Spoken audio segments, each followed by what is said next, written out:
So imagine you have this incredibly well-equipped toolbox right inside your brain. You've got these shiny, polished wrenches of vocabulary that you've literally spent months memorizing. Oh, yeah. The flashcard grind. We all know it. Exactly, the flashcard grind. And you've got this heavy-duty hammer of like grammar rules that you've just drilled into your head over and over. So you've gathered everything you need to build this perfect, eloquent sentence. Right. You're totally prepared. You are. But then right when something breaks, like right when someone asks you a question in that language and you desperately need to reach in and grab a tool, you look down and you realize there's this giant, heavy padlock on the box. Yep. And it is locked tight. I mean, no matter how hard you pull on it, you cannot get to the words that you know you have in there. The frustration of that exact moment is just visceral. Because you're just standing there, right? Yeah. Staring at this locked box in your mind. Exactly. You're just frozen. You know exactly what's inside it. But in that split second of pressure, you are completely cut off from your own knowledge. Yeah. It's wild. It really is. And well, welcome to today's deep dive, everyone, because we are exploring this phenomenon that is deeply relatable, and frankly, it's just maddening. So maddening. Right. Our mission today is to figure out why, when it comes to language acquisition, you can perfectly understand a language when you hear it, but then you just completely freeze up when it's your turn to speak. Yeah, the comprehension versus production gap. Exactly. And we're pulling from a really fascinating stack of sources today. We've got linguistic case studies on adult learners. We've got psychological breakdowns of performance anxiety and some incredibly raw, honestly, pretty vulnerable anecdotal discussions from language learning forums. Those forum posts are so relatable. And basically, we're going to unpack the mechanics of what the research actually calls the silent brain. The silent brain. I love that term. It fits so well. And more importantly, we're going to look at actionable steps from our sources to finally unlock that padlock you mentioned. Because the first thing we really need to establish here is that freezing up is not a failure of intelligence. Right. It's not a lack of studying either. Exactly. I mean, it feels like your brain is betraying you, but it's actually a very natural, highly predictable psychological and neurological barrier. Okay, so to solve this problem, we kind of first need to diagnose exactly what is happening in your head during these moments of just sheer panic. Yeah, the deer in the headlights moment. Totally. And our source material highlights this very specific, painfully familiar anecdote from an adult learner. So they're at a gathering, right? And someone asks them a seemingly simple question. Oh, I know the exact one you're talking about. Yeah, it's something incredibly basic, like, what do you do for fun? Literally the easiest question in the world. The absolute easiest. But instead of answering, this learner's brain just completely empties out. It goes totally blank. Just dial tone. It's just static. And the tragic part of the story is they know the vocabulary, they know the grammar required to answer this, they've practiced it.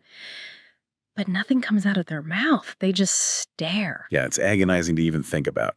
And then the source points out this hilarious but, painful reality. Your brain only magically becomes fluent 3 hours later. Always 3 hours later. Right. When you're alone in your kitchen washing the dishes, and suddenly you have like 10 perfect, highly eloquent answers to, what do you do for fun? Oh, yeah. The infamous 3-hour delay. It's a classic. But if we look at the mechanics behind why this actually happens, it basically comes down to a shift in your nervous system. Okay, break that down for us. So 3 hours later in your kitchen, your parasympathetic nervous system is in control. You're relaxed, right? The stakes are absolutely zero. But in the moment the question is actually asked at that party, your sympathetic nervous system, which is your fight or flight response, hijacks the entire process. Wow. So it literally is a fight or flight reaction to just a casual question. I like to think of it kind of like going to the theater. Right. Oh, I like that. How so? Well, listening to a language feels like you're sitting comfortably in the audience. You're in the dark. It's cozy. You're just passively taking the performance in. Nobody's looking at you. Right. Very safe. But then speaking suddenly shoves you right out onto the stage. The curtain goes up. There's this blinding spotlight directly in your face. And suddenly everyone is just staring at you. That is a brilliant analogy. But I guess my question is, why do we demand this flawless, movie English from ourselves the literal second that spotlight hits us? Well, that theater analogy perfectly highlights the difference in cognitive load. Like, we have to contrast the fundamental nature of listening with the nature of speaking. Listening is, as you said, a low-pressure passive activity. Yeah, I'm just sitting there. Exactly. When you're listening to a deep dive like this one or watching a video, nobody is waiting for your answer. You can process the information at your own pace. Oh, that's true. If I miss a word, it's fine. Exactly. If you miss a word, your brain casually uses context clues to fill in the gap without anyone ever noticing. There's basically no external demand on your immediate processing power. Because you're safely hidden in the dark of the audience. Right. But speaking is inherently high stakes, and it's public. The spotlight is on, people are waiting for you to say something. And honestly, more terrifyingly, people can hear your mistakes. Right. They are actively judging the performance, or at least it feels that way. That's the key. It feels that way. Mhm. The pressure to perform flawlessly creates a sudden, massive spike in anxiety. Biologically speaking, your amygdala detects a social threat and just dumps cortisol into your system. Wait, really? A literal stress hormone dump? Yeah. And that cortisol literally blocks your brain's access to the prefrontal cortex, which, guess what, is exactly where your working memory and all those shiny vocabulary tools are stored. Oh, wow. So the padlock is actually made of cortisol. Precisely. It is a biological short circuit. You demand movie English because you feel like you're giving a public performance, and your brain's alarm system is just screaming that a bad performance is a literal threat to your social survival. That is wild. So that intense pressure to perform flawlessly, the whole cortisol spike, it doesn't just come out of nowhere, does it? The sources say it's rooted in how our memory processes past embarrassment. Yes, exactly. Our sources dive really deep into this connection between memory and what they call microtraumas. Microtraumas, that sounds intense. It does, but it makes sense when you see the examples. There's a really telling anecdote from the forums about the fear of making pronunciation mistakes. Oh, boy. Yeah. A learner describes this situation where they pronounced a single word wrong in front of a group of people, and someone in the group let out a minor laugh. Oh, no. Not like a cruel, roaring laugh, just a tiny little involuntary chuckle. Oof. I mean, just reading that part in the source material made me physically wince. I felt that in my soul. Right. It hurts because we have all been there in some capacity. And the thing is, your brain logs that tiny chuckle as a major glowing red threat. Just from a little chuckle. Just from a chuckle. Because the human brain's threat detection system is highly, highly tuned to social rejection. One slightly embarrassing moment like that can stay burned into your memory for years, actually altering your neuroplasticity. Wow. Yeah, the emotional weight of that memory rewires how you approach speaking entirely. From that point forward, your inner voice completely shifts. The source actually introduces this concept of the inner voice acting as a strict teacher. Oh, I found that part so interesting because instead of your inner voice being this, supportive cheerleader saying, hey, my English is improving, I'm trying my best, it becomes this incredibly harsh critic holding a ruler. Right. Just waiting for you to mess up. Exactly. Saying things like, my English is terrible, you sound foolish, do not speak unless you are 100% sure it is absolutely perfect. And this strict teacher is the one essentially holding the key to that heavy padlock on your mental toolbox. Every single time you open your mouth, the teacher reminds you of that tiny chuckle from like 3 years ago, just shuts you down. Okay, I'm going to play devil's advocate here for a second, though. Go for it. Isn't the brain actually just doing its job? I mean, think about it. If I stay quiet, I don't make the mistake. And if I don't make the mistake, I don't get laughed at. So isn't that strict teacher actually just a highly effective bodyguard keeping me safe from the spotlight? Well, the brain certainly believes it's acting as a bodyguard. I'll give you that. It is an evolutionary defense mechanism operating exactly as it was designed to. Sure. The brain says, hey, stay quiet, it's safer. Right, it feels safer. But we have to look at the actual cost of that safety. Mhm. The sources point out that this is a completely false sense of security. False. But why is it false? If I'm quiet, I'm not getting laughed at. Nobody's chuckling. True. But that protective silence actively halts the psychological and neurological concept of progress. The source explicitly defines progress as simply moving forward step by step. Okay. Even a small, grammatically incorrect improvement is progress. But you cannot move forward, you cannot build those new neural pathways for speech if your mouth is literally closed. No, I see. Silence feels safe in the immediate moment, but it actively prevents the growth of your language abilities. You are essentially trading long-term fluency for short-term comfort. Wow. Okay, that hurts a little bit, but it's so true. So the strict teacher tells you to stay quiet, but let's say you decide, you know what? I'm not going to let fear win today. You push yourself to speak anyway. Which is brave, but tricky. Super tricky because you're still fighting against that internal alarm system we just talked about, right? So your brain kind of overcompensates.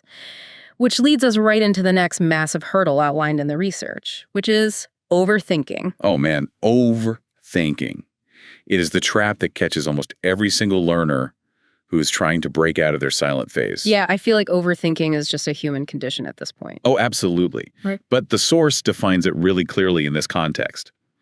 It means thinking too much about something until it becomes actively stressful.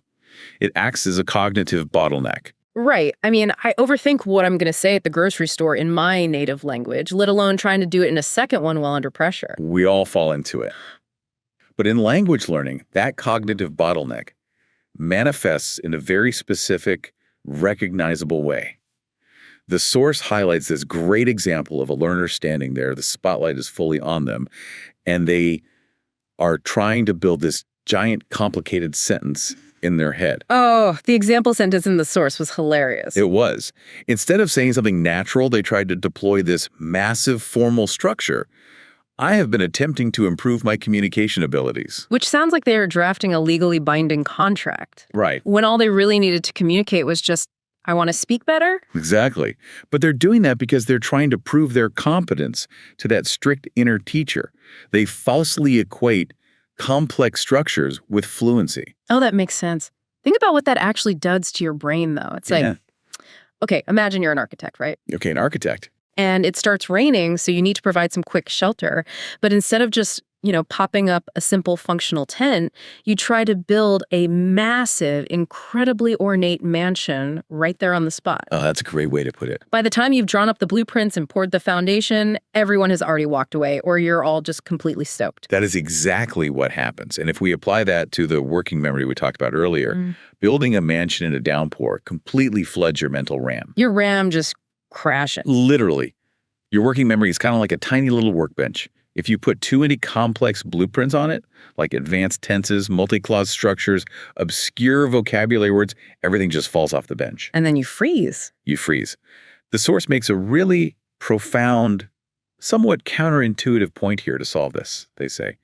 Simple English is real English. Simple English is real English. I love that framing so much. It's so important. And not only is it real, it's actually stronger. Stronger. It's stronger because it is easily understood and it requires minimal cognitive load to produce. I mean, even native speakers rely on simple sentences constantly. You don't walk into a coffee shop and deploy this 5-clause sentence with advanced perfect tenses just to ask for a latte. Right. I have been desiring a caffeinated beverage. Yeah. You don't say that. No, you say, I'd like a coffee, please.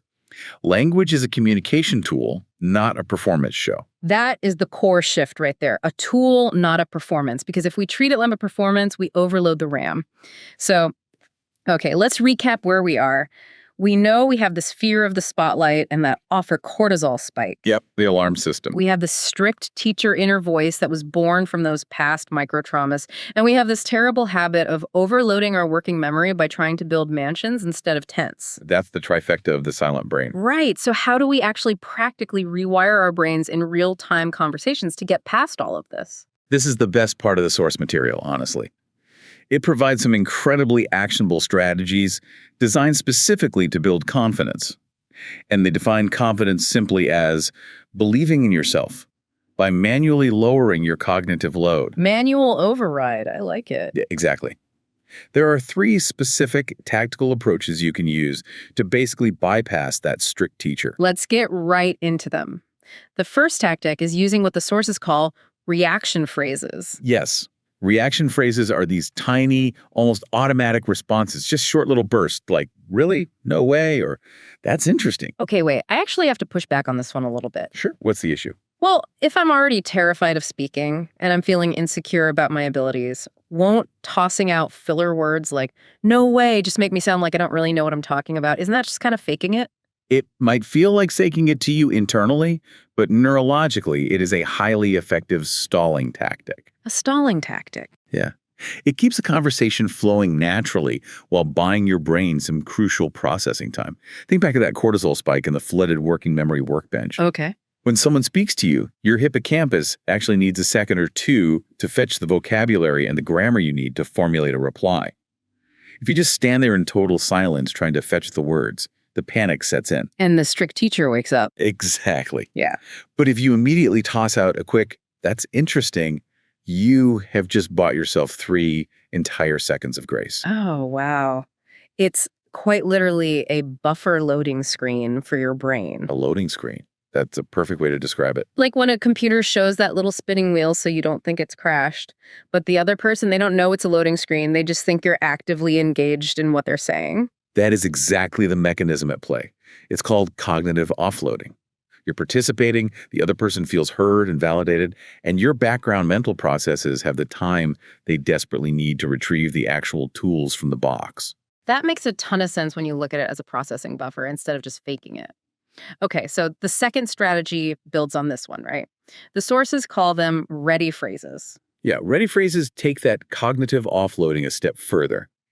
These are functional, complete sentences that you memorize and practice until they are completely automated. They require absolutely zero on-the-spot assembly. Right. The sources give examples like, could you repeat that? Or can I get a coffee, please? Or even just owning the situation with something like, I'm still learning English. Yes, and the beauty of this is every time you use a ready phrase, your brain doesn't have to think about conjugation or verb tense or word order. You already know the phrase works perfectly. It's a pre-assembled tool. So instead of frantically digging through the toolbox to find the wood and the nails and the hammer to build a step stool while the spotlight is glaring on me, a ready phrase is basically just pulling a finished step stool right out of the box. Exactly. You just pull it out and use it. Yeah. And the psychological benefit of that is massive for learners. It creates these small, guaranteed pockets of safety and success within a live, unpredictable conversation. Because you know it's going to sound right. Right. Every time you successfully deploy a ready phrase, Yeah. your amygdala logs a successful social interaction instead of a threat. Over time, that slowly, surely disarms the strict inner teacher. That is so smart. You're literally reprogramming the threat response. Right. Which brings us to the third strategy. And honestly, I had a real problem with this one at first glance. Well, I bet I know why. The sources call it talking to yourself. Yeah. It usually raises some eyebrows, to say the least. That sounds a little eccentric. It does. Because the recommendation is to literally narrate your daily tasks out loud. The example they give is walking around your kitchen and saying, now I'm cutting vegetables, next I'll make tea. Or walking outside and saying, today the weather feels nice. My main issue here is if there's no feedback loop, right? If nobody is there to correct me while I'm talking to my carrots and onions, aren't I just cementing my own grammatical mistakes? That is a very valid concern if your goal in that exact moment is perfect accuracy. But the goal of this specific exercise is not accuracy. Okay, then what is it? It's flow.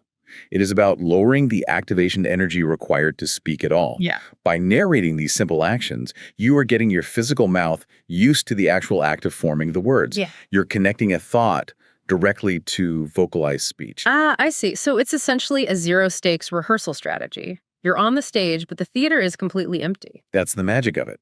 There is no audience. There is no spotlight. Because there's no one there to laugh, there's no threat for the amygdala to detect. No trauma to record. Exactly.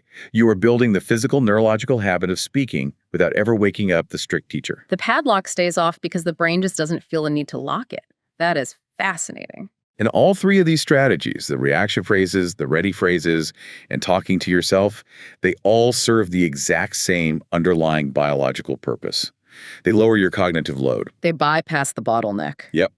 By making certain phrases automatic and by practicing in a zero-pressure environment, you bypass the anxiety that causes the mental short circuit in the first place.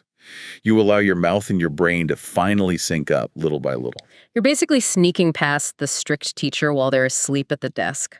I love that. That works wonders. So as we wrap this deep dive up, let's bring these insights directly back to you, the listener, and your daily life.